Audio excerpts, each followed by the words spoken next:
Insoddisfazione e preoccupazione. E ancora, nel decreto manca la determinazione di cui c'è assoluto bisogno in periodi eccezionali come quello che stiamo vivendo.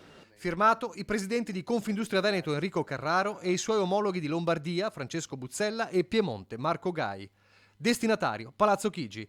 Il decreto energia del governo non trova la sponda delle imprese che anzi rilanciano l'allarme. Intervenire immediatamente con ogni misura possibile e sostenibile per compensare l'aumento dei costi dell'energia, anche attraverso un tetto sui prezzi, e gli effetti delle sanzioni legate alla guerra.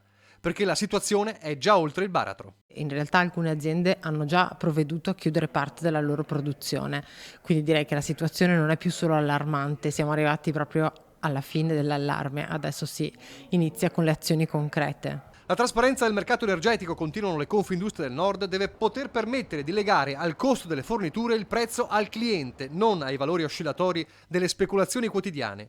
E anche il sistema fiscale che grava sui prodotti energetici va reso lineare, chiaro e trasparente. Non è possibile che le imposte raddoppino il costo del carburante e siano la sommatoria di accise accumulate nei decenni. Insomma, il taglio dei 25 centesimi serve a ben poco. Gli industriali continuano.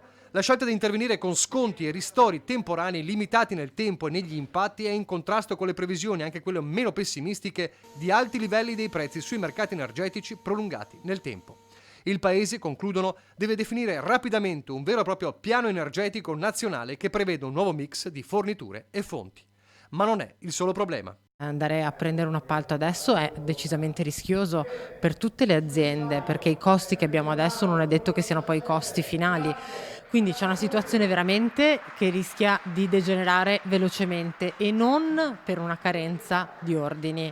Cioè non è un problema di mercato, ma appunto è un problema di poi ribaltare questi costi eventualmente al nostro cliente finale. Io mi occupo di internazionalizzazione anche all'interno della mia azienda e avendo un po' aziende in tutta Europa devo dire che la situazione è uguale in tutte le nazioni, accise o meno, quindi forse non ci dobbiamo concentrare solo ed esclusivamente sulle accise, servono azioni molto più strutturali.